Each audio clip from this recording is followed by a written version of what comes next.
Hi friends, love beyond the curse 6th episode അഥവാ final episode. ഹീറോയിനെ മെങ് അവന്റെ സ്ഥലത്തേക്ക് കൂട്ടിയിട്ട് വന്നിട്ടുണ്ടായിരുന്നല്ലോ. ഇപ്പൊ രണ്ടുപേരും ഹൂലിയാങ്ങിന്റെ ബോഡി ഉള്ളിടത്താണ് ഉള്ളത്. ഹൂലിയാങ്ങിന് എന്താ പറ്റിയെന്ന് അറിയാതെ നോക്കിയിരിക്കുന്ന ഹീറോയിൻ ഹൂലിയാങ്ങിന്റെ കണ്ടീഷനൊക്കെ പറഞ്ഞിട്ട് അവളെ രക്ഷിക്കാൻ വേണ്ടിയിട്ടാണ് ഇവൻ ആ ഗൂ പാരസൈറ്റിനെ ഓരോരുത്തരുടെ ശരീരത്തിൽ വിട്ട് ടെസ്റ്റ് ചെയ്തുകൊണ്ടിരുന്നത്. പക്ഷെ ആർക്കും അതിനെ ഗ്രോ ചെയ്യിക്കാൻ പറ്റിയിട്ടുണ്ടായിരുന്നില്ല. അങ്ങനെ അവസാനമാണ് ഹീറോയിനെ കണ്ടുപിടിച്ചത്. അവളെ കൊണ്ട് അവളുടെ ശരീരത്തിനുള്ളിൽ അതിനെ വളർത്താൻ പറ്റും. ഇപ്പോഴാണ് അവക്ക് മനസ്സിലാവുന്നത് അവൻ അവളുടെ ശരീരത്തിലേക്ക് ഓൾറെഡി ആ പാരസൈറ്റിനെ വിട്ടിട്ടുണ്ട് എന്ന്. അതാണെങ്കിൽ ഓൾറെഡി ആക്ടിവേറ്റ് ആവാറായിട്ടുണ്ടായിരുന്നല്ലോ. അതുകൊണ്ടാണല്ലോ അവനിപ്പോൾ ഇവളെ ഇങ്ങോട്ടേക്ക് കൊണ്ടുവന്നതും. ഈ ഒരു സമയത്ത് അത് അവളുടെ ശരീരത്തിൽ നിന്ന് പുറത്തേക്ക് വരുന്നുണ്ട്. അത് കാരണം ഹീറോയിൻ ഒരുപാട് വേദന അനുഭവിക്കേണ്ടി വരുന്നുണ്ട്. ഈ സമയം ഹീറോയിന്റെ ശരീരത്തിൽ നിന്ന് ഒരു മഞ്ഞ വെട്ടം പോലെ വന്ന് അത് ഹൂലിയാങ്ങിന്റെ ശരീരത്തിലേക്ക് കയറുന്നുണ്ട്. അപ്പോഴാണ് മെങ്ങിനൊന്ന് ആശ്വാസമാവുന്നത്. പക്ഷെ അവിടെ ഹീറോയിൻ ഭയങ്കരമായിട്ട് വേദനയിൽ പൊളഞ്ഞുകൊണ്ടിരിക്കുകയാണ്. ഇവിടെ ഹീറോ എണീറ്റ് വന്ന് നോക്കുമ്പം ഒരു ഡ്രസ്സില് ഗൂ പാരാസൈറ്റിന്റെ മുട്ട കാണുന്നുണ്ട്. അപ്പോഴാണ് ഹീറോയ്ക്ക് മനസ്സിലാവുന്നത് മെങ് ഇതിൽ ഇൻവോൾവ് ആണ് എന്ന്. ഹീറോ ഓൾറെഡി വീക്ക് ആയിക്കൊണ്ടിരിക്കുകയാണല്ലോ. അതുകൊണ്ട് പെട്ടെന്ന് അവൻ ഛർദ്ദിക്കുന്നുണ്ട്, തീരെ വയ്യാണ്ടാവുന്നുണ്ട്. ഇവിടെ മെങ് ഭയങ്കര ഇമോഷണൽ ആയിട്ട് അവന്റെ സ്റ്റോറി പറഞ്ഞുകൊണ്ടിരിക്കുകയാണ്. മെങ്ങും ഹൂലിയാങ്ങും ഒരു ദിവസം ഗാർഡനിലിരുന്ന് സംസാരിച്ചുകൊണ്ടിരിക്കുന്ന സമയത്താണ് അവൾക്ക് പെട്ടെന്ന് ഛർദ്ദിക്കാനൊക്കെ വരുന്നത്. വെള്ളം കുടിച്ചിട്ടൊക്കെ അതേ അവസ്ഥ തന്നെയാണ്. അങ്ങനെ ചെക്ക് ചെയ്ത് നോക്കുമ്പോഴാണ് മനസ്സിലാവുന്നത് അവള് പ്രഗ്നന്റ് ആണെന്ന്. രണ്ടുപേരും ഒരുപാട് ഹാപ്പി ആവുന്നുണ്ട്. പക്ഷെ കുറച്ച് കഴിയുമ്പം ചെക്കപ്പിന്റെ പ്രശ്നം അങ്ങനെ എന്തോ ഒരു കാരണം കൊണ്ട് അവക്ക് തീരെ വയ്യാണ്ടാവുന്നുണ്ട്. മരിക്കാൻ പോകുന്ന ഒരു സ്റ്റേജിൽ ഹീറോയോട് അത്രത്തോളം പറഞ്ഞു അവളെ രക്ഷിക്കാൻ വേണ്ടിയിട്ട്. പക്ഷെ അവൻ വെറുതെ നിന്ന് നോക്കിയിരിക്കുകയാണ് ചെയ്തത്. അന്ന് മുതൽ തനിക്ക് 2 ലക്ഷ്യമേ ഉള്ളൂ. ഒന്ന് ഹൂലിയാങ്ങിനെ തിരിച്ച് ജീവിതത്തിലേക്ക് കൊണ്ടുവരാം, 2 ഹീറോയുടെ അടുത്ത് റിവെഞ്ച് ചെയ്യുക. ഹീറോയുടെ ഫാമിലിയിലെ ആൾക്കാർക്ക് എന്ത് വേണേലും ചെയ്യാൻ പറ്റും. അതിനുള്ള പവർ അവർക്ക് കൊടുത്തിട്ടുണ്ട്. മെങ് ഫാമിലി ഹീറോയ്ക്ക് നൂറ്റാണ്ടുകളായിട്ട് സേവനം അനുഷ്ഠിച്ചു വരുന്നുണ്ട്. എന്നിട്ട് പോലും തന്റെ ഭാര്യയ്ക്ക് വേണ്ടിയിട്ട് ഈ ഒരു ചെറിയ കാര്യം പോലും ചെയ്യാൻ പറ്റിയില്ല. അതുകൊണ്ടാണ് ഹീറോയുടെ അടുത്ത് ഇത്രത്തോളം ദേഷ്യമുള്ളത് എന്നാണ് മെങ് പറയുന്നത്. ഹീറോയിൻ ന്യായമായ കാര്യമാണ് പറയുന്നത്. അങ്ങനെ ചെയ്യണമെങ്കിൽ ഹീറോയ്ക്ക് എന്തെങ്കിലും കാരണം ഉണ്ടാവുന്നു. അല്ലെങ്കിലും മെങ്ങിന്റെ ഭാഗത്തുള്ള ന്യായങ്ങളെ കുറിച്ച് ആലോചിച്ച് നോക്കിയിട്ടുണ്ടെങ്കിൽ ഇവന്റെ മണ്ടയ്ക്കൊരെണ്ണം വെച്ചു കൊടുക്കാനേ തോന്നത്തുള്ളൂ. ഹൂലിയാങ്ങിനെ രക്ഷിക്കാൻ വേണ്ടിയിട്ട് മെങ് ആവശ്യപ്പെടുന്ന സമയത്ത് ഹീറോ അത്രത്തോളം നിസ്സഹായ അവസ്ഥയിലാണ് പറയുന്നത്. ചില കാര്യങ്ങൾ നമ്മളെ കൊണ്ട് കൺട്രോൾ ചെയ്യാൻ പറ്റത്തില്ല, എന്നെ കൊണ്ട് ഇത് പറ്റത്തില്ല എന്ന് പറഞ്ഞ് അത്രയും വിഷമത്തിലായിരുന്നു ഹീറോ അത് പോയത്. ചില കാര്യങ്ങൾ നടക്കേണ്ടതുപോലെയാണ് നടക്കുക. അത് നമുക്ക് അക്സെപ്റ്റ് ചെയ്യാൻ പറ്റാതെ വെറുതെ മറ്റുള്ളവരെ കുറ്റം പറഞ്ഞിട്ട് കാര്യമില്ല. ഹീറോയിൻ പറയുന്നുണ്ട് ഹൂലിയാങ് ഒരു ഡോക്ടർ ഫാമിലിയിൽ നിന്നുള്ളതാണ്. മെങ് ഒരുപാട് ഇന്നസെന്റ് ആയിട്ടുള്ള ആൾക്കാരുടെ ജീവൻ എടുത്തിട്ടാണ് ഈ ഒരു പരിപാടി ചെയ്യുന്നത്. അവള് വല്ലതും ജീവനോടെ തിരിച്ചു വന്നിട്ട് അവന്റെ അടുത്ത് ഈ ഒരു ചോദ്യം ചോദിച്ചിട്ടുണ്ടെങ്കിൽ അല്ലെങ്കിൽ അവക്കത് ഇഷ്ടാവോ എന്നുള്ള രീതിക്ക് ഹീറോയിൻ ചോദിക്കുമ്പം മിണ്ടാതിരിക്കാനാണ് മെങ് പറയുന്നത്. ഇതിന്റെ ഇടയ്ക്ക് ഹൂലിയാങ് കണ്ണോർക്കുന്നുണ്ട്. പക്ഷെ അവളെ കൊണ്ട് അനങ്ങാൻ പറ്റുന്നില്ല. മെങ്ങിനെ ഭയങ്കര ഹാപ്പി ആവുന്നുണ്ട്. പക്ഷെ അവളുടെ മുഖത്തെ എക്സ്പ്രഷനോ സന്തോഷമോ ഒന്നും തന്നെ ഇല്ല. നീ ഒന്നുകൊണ്ട് പേടിക്കണ്ട, അത് നിന്റെ ശരീരത്തിൽ അഡ്ജസ്റ്റ് ആവാൻ കുറച്ച് സമയം എടുക്കും, അത്രയേ ഉള്ളൂ എന്നും പറഞ്ഞ് ഇവനെ ആശ്വസിപ്പിച്ച് നിൽക്കുന്ന സമയത്ത് ഇവളെ പെട്ടെന്ന് ഒരുമാതിരി വിറയ്ക്കുന്ന കണക്കാവുന്നുണ്ട്. ഒരുമാതിരി ശ്വാസം കിട്ടാത്ത കണക്ക് കുറച്ച് പെടഞ്ഞിട്ട് പിന്നെയും മയങ്ങി പോവാണ്. ഭയങ്കരമായിട്ട് കതറി കതറി കിടന്ന് കരയുന്നുണ്ട്.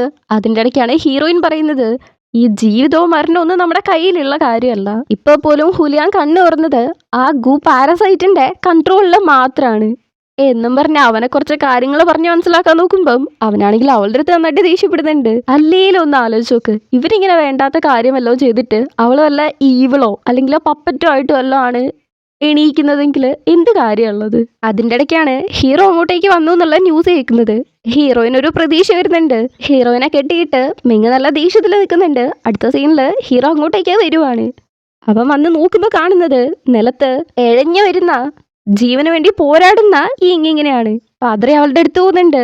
അവക്കാണെങ്കിൽ ലാസ്റ്റ് നിമിഷമെങ്കിൽ അവനെ കാണാൻ പറ്റിയല്ലോ എന്ന് സന്തോഷം. കൂടെ തന്നെ ക്ഷമയും ചോദിക്കുന്നുണ്ട്. അവളുടെ ഫേസിന് ഇങ്ങനെ സംഭവിക്കാൻ കാരണം മെങ്ങാണെന്നും അതാണെങ്കിൽ ഹീറോയിനെയും അവളെ ട്രിക്ക് ചെയ്ത് ഇവിടെ കൊണ്ടുവരുത്തിയെന്നുള്ള കാര്യങ്ങളൊക്കെ പറയുന്നുണ്ട്.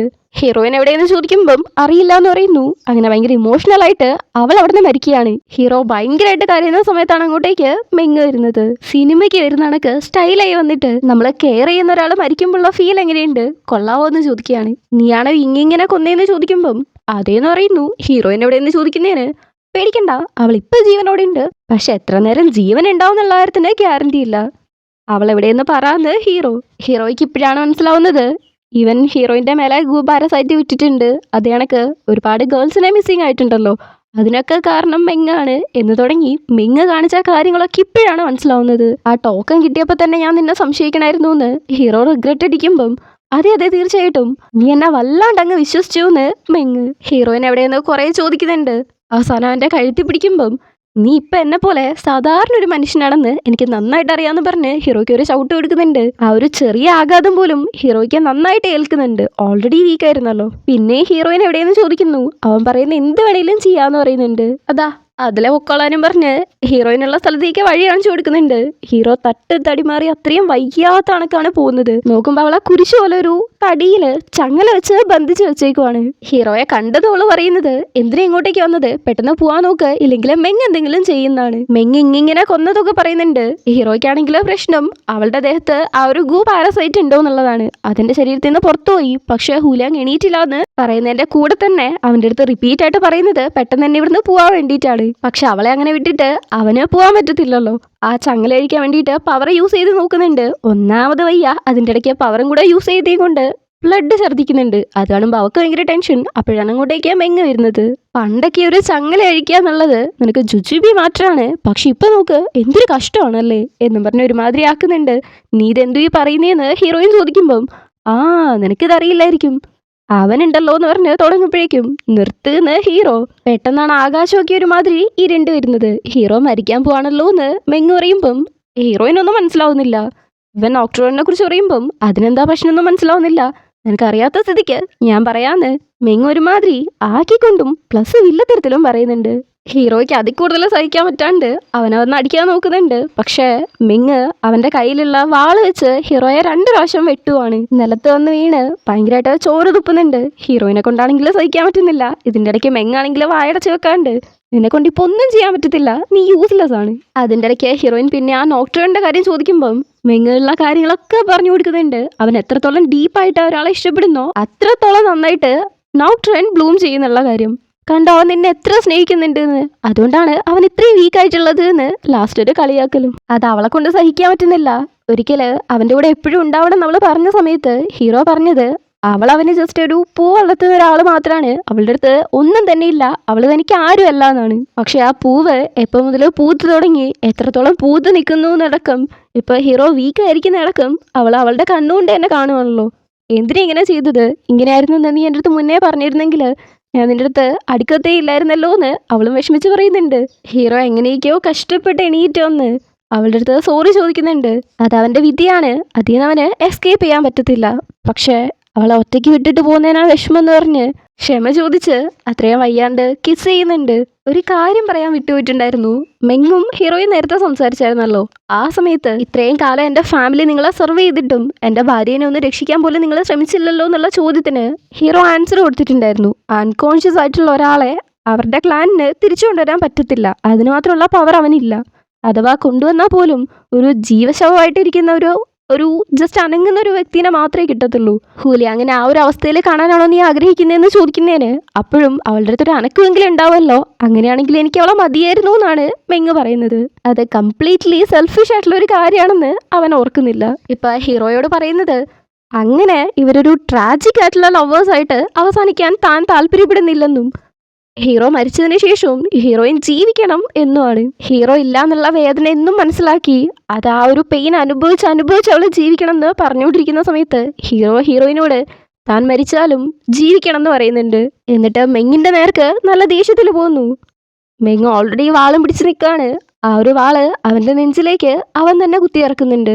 ഹീറോയുടെ ശരീരത്തിലൂടെ ആ വാൾ ഇപ്പുറത്ത് വരുമ്പം ഹീറോയിൻ എങ്ങനെ ഉണ്ടാവും? ഹീറോ ദേഷ്യത്തില് മെങ്ങിനെ നോക്കുന്നു. മെങ് ആ ഒരു വാൾ ഊരിയെടുക്കാൻ നോക്കുന്നുണ്ട്, അവനെ കൊണ്ട് പറ്റുന്നില്ല. പണ്ട് മുതലേ ഹീറോ മെങ്ങിന് കുറെ ഫൈറ്റിംഗ് സ്കില്ല് പഠിപ്പിച്ചു കൊടുത്തിട്ടുണ്ടായിരുന്നല്ലോ. അതേ കണക്ക് മെങ്ങിനെ ഇടിച്ചു തള്ളി വിടുന്നുണ്ട്.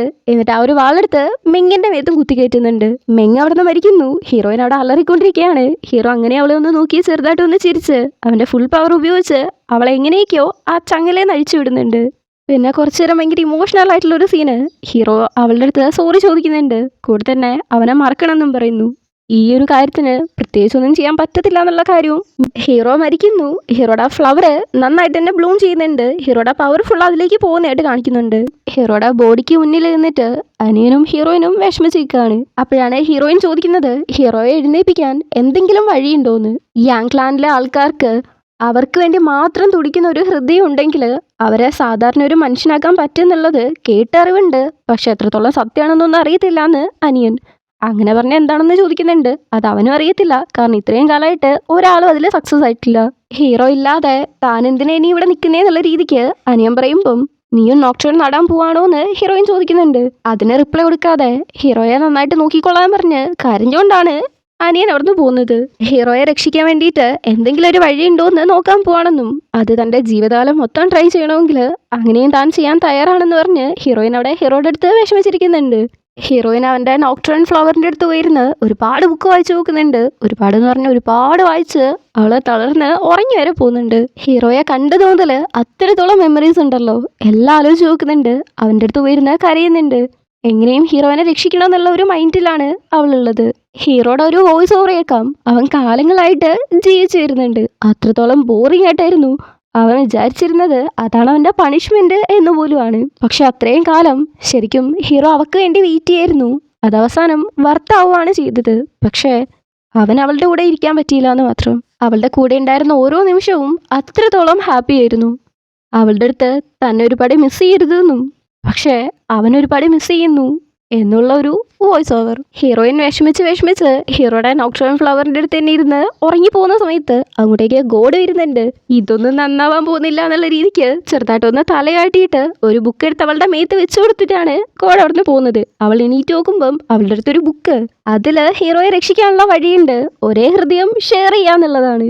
അത് പ്രകാരം ഒരു കത്തിയെടുത്ത് സ്വന്തം ഹൃദയത്തിലേക്ക് കുത്തി അവളുടെ ഹാർട്ടാണോ എന്തോ ഒരു മഞ്ഞ കളറിലുള്ള സാധനം എടുത്ത് നോക്ടേണിലേക്ക് വെക്കുന്നുണ്ട്. പറഞ്ഞതനുസരിച്ച് നോക്കുകയാണെങ്കിൽ ഹൃദയമായിരിക്കണം. ലോജിക് ഒന്നും ചോദിക്കരുത്, പക്ഷെ ഇങ്ങനെയാണ് നടക്കുന്നത്. അവൾ ആ ഹൃദയം വെച്ചതും ആ ഫ്ലവറിൽ നിന്ന് ഒരു യെല്ലോ കളർ സംഭവം ഹീറോയുടെ ശരീരത്തേക്ക് കീറുന്നതായിട്ട് കാണുന്നുണ്ട്. അത് കണ്ട് അവള് ഹാപ്പി ആയിട്ട് ഇവിടുന്ന് ഇറങ്ങി ഓടുന്നു. അവിടെ ഹീറോയ്ക്ക് ജീവൻ വരുന്നുണ്ട്. അവനും ആ കട്ടിലിൽ നിന്ന് എണീറ്റ് പുറത്തേക്കാണ് ഇറങ്ങി നടക്കുന്നത്. ഇവിടെ ഹീറോ പതിയെ നടന്നു വരുമ്പം അവിടെ ഹീറോയിൻ ഓടി വരുന്നുണ്ട്. വീണ് പരണ്ട് ഓടി വന്ന് നോക്കുമ്പം ഹീറോ അവിടെ നിൽക്കുന്നതാണ് കാണുന്നത്. അവൾക്ക് അത്രത്തോളം സന്തോഷം. ഹീറോയ്ക്കും അതിനപ്പുറം ഹാപ്പി. അവർ രണ്ടും കെട്ടിപ്പിടിച്ച് നിൽക്കുന്നതും കാണിച്ച് ഇവിടെ നമ്മുടെ ഗോഡിനെയാണ് കാണുന്നത്. പുള്ളി ഒരു ബുക്ക് വായിച്ച് ഹാപ്പി ആയിട്ട് ചിരിച്ചോണ്ടിരിക്കുകയാണ്. കുറച്ച് കഴിയുമ്പോൾ ആ ബുക്ക് താഴേക്ക് വെക്കുന്നുണ്ട്. അതിന്റെ പേര് ലവ് ബിയോണ്ട് ദ ടൈം എന്നാണ്. ആ ബുക്കിനെ ഒന്ന് നേരെ കാണിച്ച് ഈ സീരീസ് ഇവിടെ കഴിയുകയാണ്.